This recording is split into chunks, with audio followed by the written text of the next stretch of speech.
It's nice as an art director to get to see it from start to finish, but also like to have that problem solving ability where you get to kind of see it before everyone else and like plan and see like how your team riffs off what you did. That back and forth, it's something that I love seeing.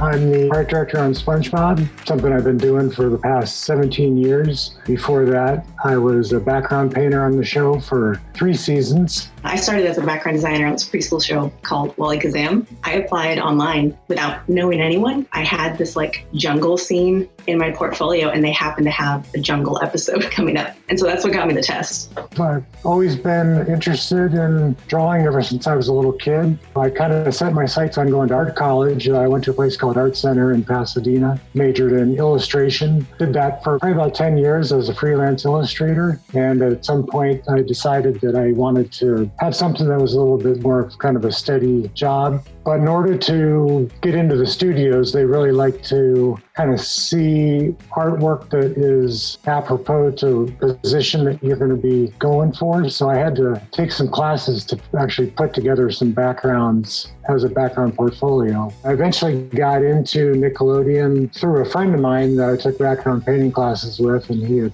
introduced me to a guy named Nick Jennings, who was working on a show that they were just starting up at that point, some kind of Sponge, Square, Bob. He took a look at the portfolio I had with me. He made some kind of offhand comments about, this looks good, but I'd fix this or do that. So I immediately went home, made all the fixes that he was talking about and sent that into him the next day. And I think he was kind of impressed that I actually paid attention to what he was saying. And he could kind of tell that I was eager to get in and be a part of the industry. So he offered me some freelance work, which I just jumped at. It was pretty exciting to actually be getting some attention from somebody at one of the studios. I'm ready.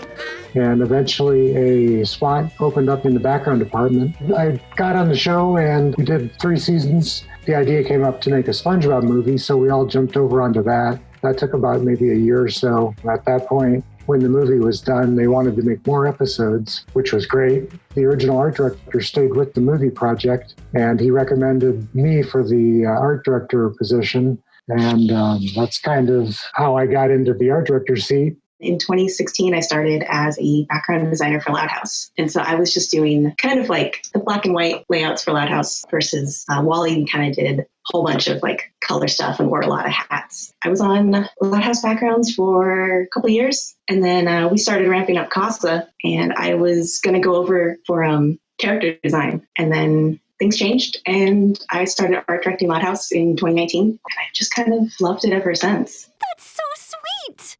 So these are all some of the first backgrounds I painted on the show. No way.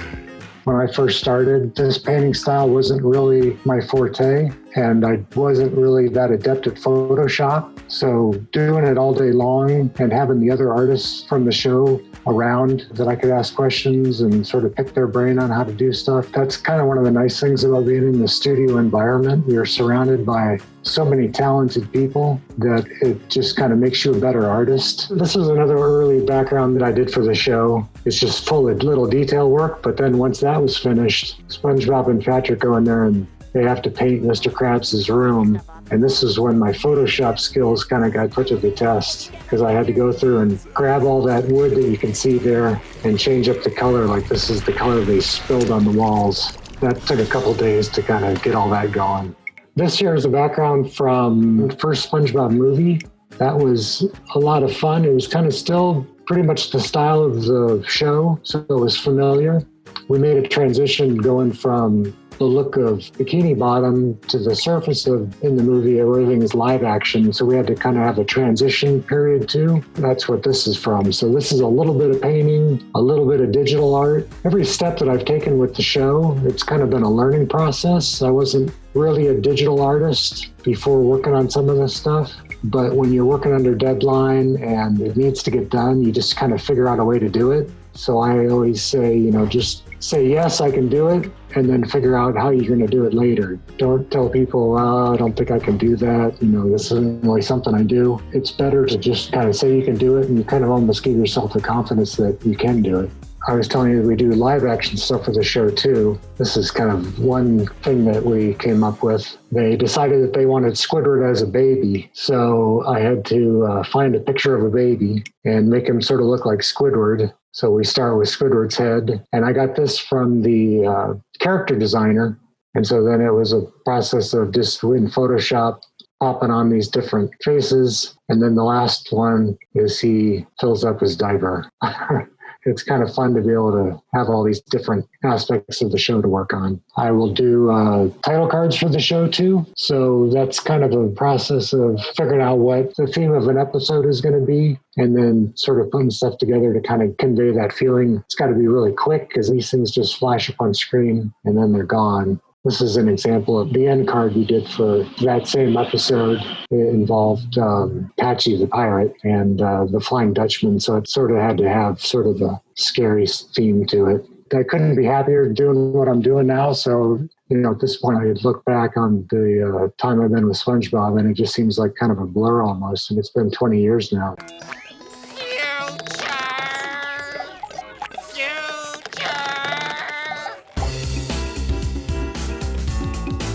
I remember going from background design to art directing. Everyone was like, you're not really going to draw anymore. It's a lot of leading. And that's definitely true. I don't draw as much as I used to, but there's definitely still a lot of artwork that's on my plate. And that kind of starts at script and premise. The art director's job is kind of to make sure that the director's vision for an episode is maintained from premise all the way to post-production and to retakes. So it starts, we get premises in, we try and divide them up so that we don't get hit with heavy episodes back to back, and try and plan as much as possible. And then at that point, we're trying more and more in Loud House to do some previous stuff. Originally, it was all kind of this family in the house. We get in the house episodes now. We're like, oh my gosh, I love them. They're so great. They're so easy. We don't have to do pre-production at all. And then you get ones kind of like this episode I can show you. So this was an episode called, I think it was Dark and Story Night. And the premise was that the power goes out and the Loud House kids start telling this fantastical story. And so it goes into this whole fantasy world. Every kid takes a part of the story. And originally I remember we were like, oh, it'd be so cool if every time a different sibling took the story, it changed to a different comic book style. We could do Peanuts for one and Calvin and Hobbes for another. And immediately it was oh my gosh, it's going to kill the design team if we do that, which I think is an important lesson to learn. It's you have to find that line of working with your team and maintaining that vision for the directors without killing your design team. Jared Morgan boarded this episode. So it was me and him in his office, and we were just kind of throwing around kind of just what the show might look like. We just started pulling old comic books to try and get line weight to kind of feel more old time comic book style. Started to pull Calvin and Hobbes as a big reference. And then now we're trying to hit this point before an episode gets handed off to a storyboard artist, where I'll see it at premise. We'll do a storyboard kickoff where we talk about what the episode should look like. The storyboarder will take it, and then I see it again when we hit the storyboard pitch. And then that's when I kind of see the episode as a whole. And after that, we start doing design breakdowns, where you look at the episode and you go by shot and start calling out what backgrounds are reused, which one is new, what angles of something you need. And so sometimes what happens is we see these amazing storyboards, and you have to go through them a couple times to try and call out kind of what Peter was saying, different times of day, different lighting and stuff. We have to figure that out before it gets handed off to the design team. So it's way back at the design breakdown stage. This was we had a huge comic book convention episode. So we were doing just pulling comic book stuff and making sure that every time we go into these giant POW color cards that it felt comic book and it felt true to the show. This was a giant video game episode, which talk about things that you get in the pipeline. You're I don't know how I'm going to figure that out. But we had to pull an 8-bit style and somehow make it Loud House as well, which is kind of fun challenges. Loud House is very simple at times because of the comic book references, but that makes it tough sometimes because you have scripts where you're reading oh my gosh, there's lasers firing. You're how do you put a laser in a Peanuts comic? We'll do color scripts sometimes. We try to do them around the breakdown stage just so we figure out what scenes we need for what lighting. This is kind of an example where you'll see kind of like, do we need to call any characters or props for behind glass? Does Lincoln or any characters need a night palette? If so, what color is that palette? Different spotlight colors on characters all get called out. Loud House does 100% of our backgrounds in-house. It was kind of something that was grandfathered in at the beginning to kind of help maintain that like hand-drawn line quality. And so there's been episodes where we have maybe 30 backgrounds for 2 designers. And we're like, oh, this is easy. And then a couple episodes, you have like 200 backgrounds for the BG paint team. And you're like, it's a challenge, but it's an honor working with the whole team. We got some really talented people, and it makes it easy to trust them. But, you get these huge episodes and you don't have to say like, I don't know how we're going to do this, because your team has your back. So a lot of the stuff that I will do, since making the jump from BG painter to art director, is kind of managing the other artists on the show. I got 2 other background painters that I work with. So I need to make sure that they've got the work layouts to paint to keep them busy. I work with the overseas studio, providing them with lead sheets, which are kind of a written explanation of each episode, scene by scene, what they need to look at to paint the scene. For any typical episode, we might paint 20 backgrounds, but for that whole show, there might be 200 backgrounds that need to be done for different angles. And so what we'll try to do is just paint the key scenes for them, give them all the information they need. But with those paintings also has to be sort of a written explanation for this scene. Look at this. For this chair that's over here, you can paint it kind of to look like this. So from a process of using the paintings that we've done and then just stock shots that we've done in the past from past shows, we give them all the information they need. I'll also handle some of the live action shots that we'll do. If you guys are familiar with the show, you'll notice every once in a while like a human hand will come in and grab something. So a lot of times it's up to me to either find those shots as a stock photo maybe somewhere and then fix it up to maybe if it's SpongeBob's hand, take a human hand and make it yellow, or if I need to, I might have to take photos of things and sort of cobble that all together. So it's fun. And there's so many different things that I do for the show that it really kind of keeps it fresh. And every day I'm doing something a little bit different. Between doing traditional paintings and digital paintings, live action sequences, and then we have some promotional stuff that we'll do for the show. If there's like a TV guide cover that needs to be done, or maybe some posters. Usually it starts with me and I'll either do something myself or get one of the background painters to help me out with it. A lot of what I do is collaborating with the other directors on the show, whether it's the color stylists or the layout artists, the board directors. I kind of liken it to sort of working on an assembly line with putting an automobile together. Everybody's kind of got their task that they are working on, but you need to know what the other people are doing too, so that you can get your stuff done on time, hand it off to them. If I'm painting a background or giving notes to the background painters on what a specific scene is supposed to look like, I'll need to know what the characters are going to be doing in that scene and what color they are. For instance, we did an episode when I first started off that was all chrome. So in order to know kind of what this look of this needed to be, I needed to know if SpongeBob was going to be his normal SpongeBob or if he was going to be also chrome. You don't want to paint a yellow room for SpongeBob to be in because he's just going to disappear. All alone in my nice soft room. Made of sponge.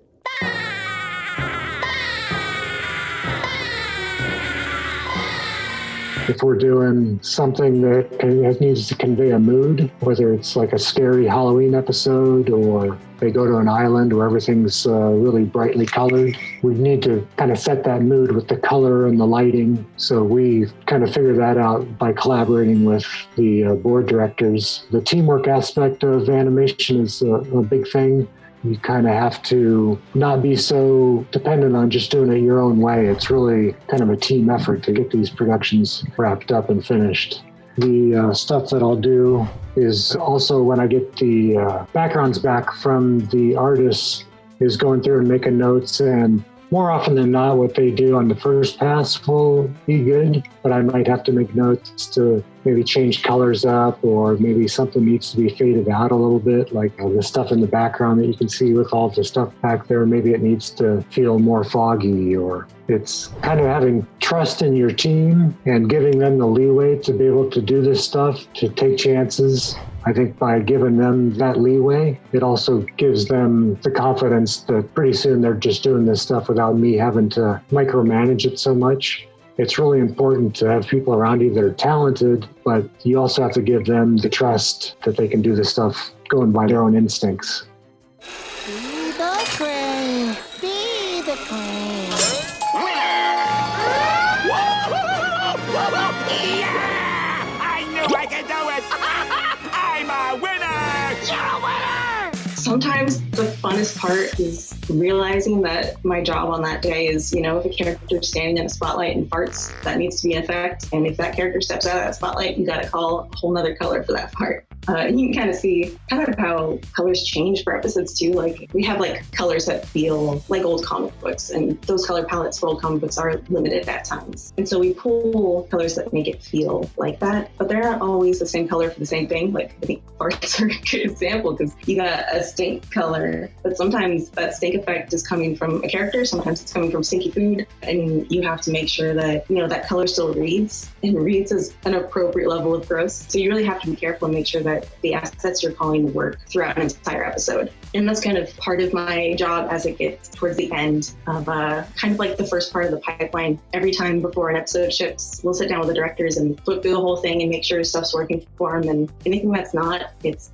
me and my color supervisor in there making changes last minute. After that, it's just, you get the episode back and there's retakes where something's not working. You kind of gotta okay, let's make it work and make new assets to make it work. And oftentimes that's on my plate as an art director, so that the design team isn't completely overwhelmed. What are you so upset about? It's important as an art director to be able to jump in and kind of do different positions. Luckily for me, backgrounds, I kind of come from more of the background side, but characters, props, it's good to have an understanding of color. I think it's good to have a solid understanding, especially of the basics, and that way you can kind of help lead your team, and you know that the notes you're giving are going to work and are objective and not just opinions like, I like green better than red. It's, hey, this value needs to be changed because something's not popping, or something's not standing out in the scene and it's a story point. The most rewarding part, seeing episodes and seeing other people's reaction to it, even if it's just family watching it on TV, it's always kind of just a nice thing, especially if there's an episode where I'm like, oh, I wish I would have done that better. I wish I would have done that better. But one of my little cousins is watching it and loving the episode. It kind of puts things in perspective a little bit.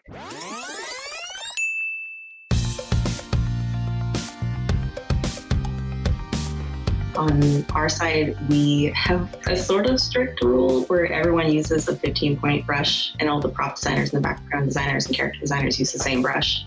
Part of the thing that's helped us with that too is that trying to grandfather in the line quality so much, so it's that consistent hand-drawn, straight from a comic strip kind of feel. And I think it's helpful because we break down the show that way. We see kind of all of the backgrounds as they go through production, so it's a little easier to kind of pull a character or a prop over from a file and just place it on the BG and look at the line thickness that way before we ship something. I feel like it's one of the notes we give frequently too, is line quality stuff.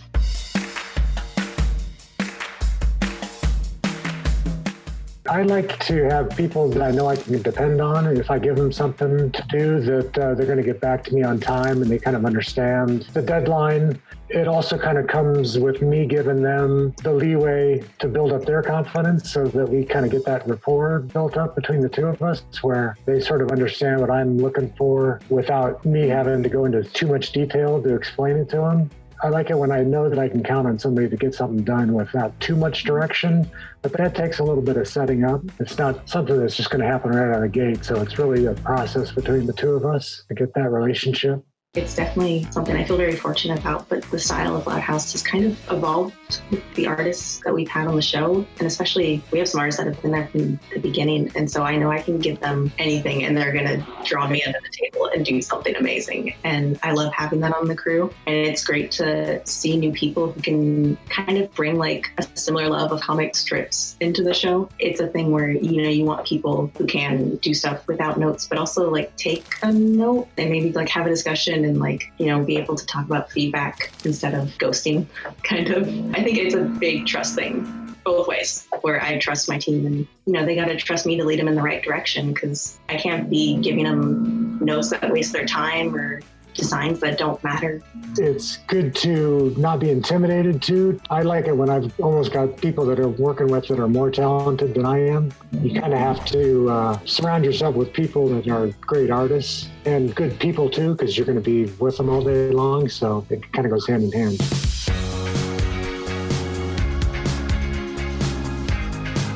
From being an artist on the team, man, Loud House, like, we would just sit in our cubes, and if we had something that we were stumped on, we'd just walk over to the other artists and be like, yo, what are you doing for this scene? Like, can I see what you're doing? And so I think like having people around you that inspire you, that helps me on that regard. You're surrounded by all these creative people, and when there's a problem you come up against, the collaboration is where that kind of comes in really strong, is that you get kind of stuck on something, you can sort of have everybody around you to get their ideas, and eventually with so many creative people, some good resolution comes out of it, and something that works for the show, works with everybody's sensibilities. Kind of that group process sort of molds it into something that works for everybody. I think if it works for everybody on the crew, usually it's a good sign that it's going to be a good hit with the audience too. Production too is good because at some point a decision just has to be made and you just live with it. And you go on to the next episode. You might run into that problem again, and if it didn't work last time, you figure out a way to make it work this time. You would think that, as an artist, you want to kind of have it be your creation, and the fact that other people add their kind of flavor to it, it's really satisfying then to see the final episode and just see how everybody kind of came together and made something really funny and beautiful to look at. I love seeing the episodes, and I love seeing what everyone else used to turn in. Like, that inspiration was kind of so rewarding for me.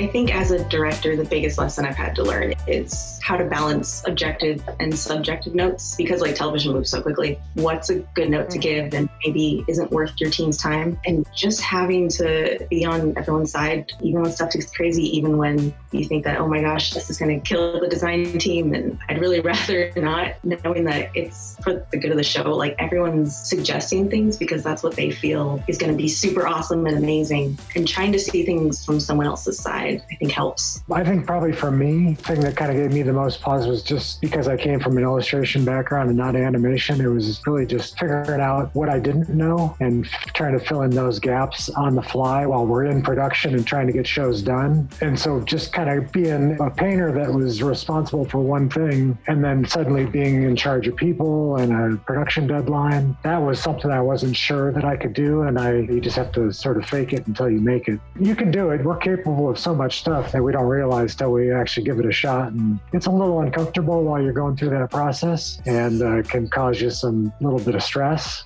But once you get it under your belt, it gives you more confidence to face whatever comes next.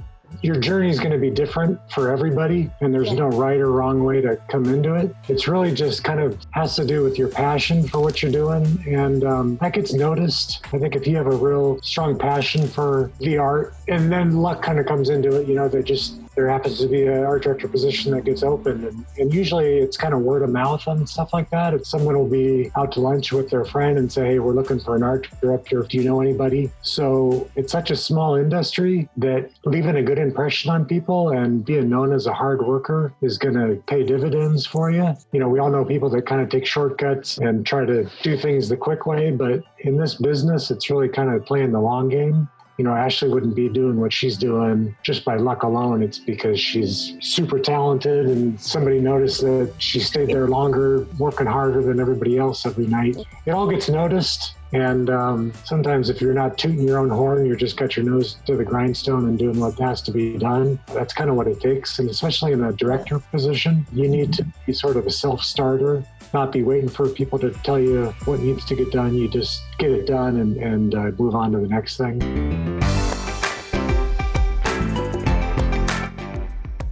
One of the best advice I think I got in college was talking about a memory bank, that if you get burned out, sometimes the best thing to do is to walk away and do that nature walk or go watch a movie or do something, because it adds like references kind of in this library in your head, and you need those breaks to kind of like refill your library. And the more times you do take those breaks and just observe, the better you're going to be as an artist, even if it doesn't necessarily feel like it because you're not drawing 24/7. It really helps. Inspiration is kind of a big question mark for everybody, how you stay inspired and how you keep your tank filled. I go on Instagram a lot and look at stuff or look at books. Just getting away from art sometimes is the best medicine. Nah, wasn't that relaxing? No. Be patient, be resilient, don't give up, because this can be kind of a process. But if you have a dream that you've had, all your life to do this, you're going to figure out a way to do it. Just have a plan. It might take a little while and, figure out what it's going to take for you to get there, and eventually it'll happen. Know that you're going to fail, but be okay with that. Use it as a learning tool and keep going. Don't let that keep you down.